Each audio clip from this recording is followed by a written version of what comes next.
Knockout পর্বের প্রথম লেগে ম্যান সিটিকে ৩-২ গোলে হারিয়ে ইতিহাদ স্টেডিয়াম থেকে অ্যাডভান্টেজ নিয়ে ফিরল রিয়াল মাদ্রিদ। এই জয়ের ফলে পরবর্তী রাউন্ডে ওঠার জন্য মাদ্রিদের পাল্লাটাই ভারী হয়ে গেল, কারণ পরবর্তী লেগের ম্যাচটা যে রিয়ালের ঘরের মাঠ বার্নাবিউতে। এই মাঠে রিয়ালকে পিছিয়ে থেকেও বারবার রূপকথা তৈরি করতে দেখেছি আমরা, তাই এই মাঠে খেলার আগে অ্যাডভান্টেজ নিয়ে আসাটা অবশ্যই মাদ্রিদের পাল্লাটা ভারী করবে। কাল চ্যাম্পিয়ন লিগের হাই ভোল্টেজ নকআউট ম্যাচে মুখোমুখি হয় মাদ্রিদ ও ম্যান সিটি।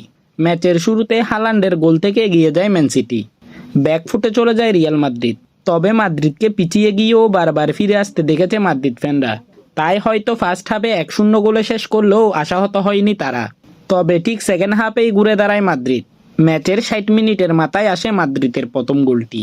মাদ্রিদের নেওয়া ফ্রি কিক ম্যান সিটির ওয়ালে লেগে বল ফল করে সাবাইয়সের পায়ে, এবং সে এক লুপিং বল দেয় ডি বক্সের ভিতরে, এবং এমবাপে এক দুর্দান্ত ইন বিহাইন্ড রান মেরে সে বল রিসিভ করে এবং এক অদ্ভুত শট নেয় সে, কারণ সে শট নেয় একদিকে আর বল যায় অন্যদিকে, আর বল গিয়ে ফল করে গোলবারের জালে।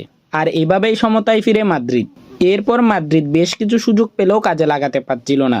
তবে ম্যাচের 80 মিনিটের মাথায় ডি বক্সের ভিতর ফিল ফোডেনকে ফাউল করে বসে সাবাইয়স, এবং পেনাল্টি পেয়ে যায় ম্যান সিটি, এবং সেখান থেকে দলের ও নিজের দ্বিতীয় গোল করে হালান্ড, এবং মাদ্রিদ আবারও পিছিয়ে যায়। তবে যাদের ডিএনএতেই কামব্যাক, তারা ম্যাচে কামব্যাক করবেই, এবং তাই তো তারা ম্যাচের 85 মিনিট পর্যন্ত পিছিয়ে থেকেও পরবর্তী 5 মিনিটে পুরো ম্যাচের মোড় পাল্টে দেয়। এবং এই টার্ন অ্যারাউন্ডের অন্যতম কারিগর ভিনিসিয়াস জুনিয়র, যার সেকেন্ড হাফের দুর্দান্ত পারফরমেন্সে মাদ্রিদ এক অসাধারণ কামব্যাক করে। ম্যাচের শুরু থেকে ম্যান সিটি ক্রিটিক্স ও ম্যান সিটি ফ্যানরা টোল করতেছিল ভিনিসিয়াসকে। প্রতিবার বল রিসিভ করলে তাকে বুও করছিল তারা। তবে তাদের যোগ্য জবাবটা মাঠেই দিল ভিনিসিয়াস, এবং দর্শকের দুয়োর জবাব দিল মাদ্রিদের জার্সিতে 15টা চ্যাম্পিয়ন লিগের লোগো দেখিয়ে, এবং জানিয়ে দিল ফুটবলের সবচেয়ে বড় পুরস্কার হলো ট্রফি জিতা। যাক, ম্যাচে ফিরে আসি। ম্যাচের 85 মিনিটে এডারসনের এক ভুল থেকে বল পায় মাদ্রিদ। সেখান থেকে ব্রাহিম ডিয়াজ বল দেয় ভিনিসিয়াসকে, এবং সেখান থেকে সে এক শট নেয়। সে শট এডারসন সেভ করলেও বল ফল করে ব্রাহিম ডিয়াজের পায়ে, এবং সেখান থেকে ডিয়াজ তার সাবেক ক্লাবের বিপক্ষে গোল করে মাদ্রিদকে সমতায় ফেরায়। এই গোলের অল্প কিছুক্ষণ পরেই সাবাইয়সের এক লুপিং পাস থেকে বল পায় ভিনিসিয়াস।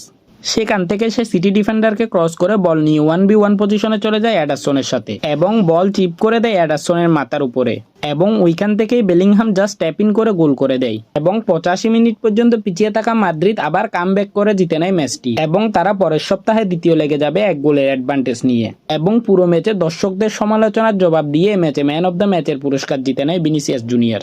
ভিডিওটি ভালো লেগে থাকলে চ্যানেলকে অবশ্যই সাবস্ক্রাইব করে আমাদের সাথে থাকবেন।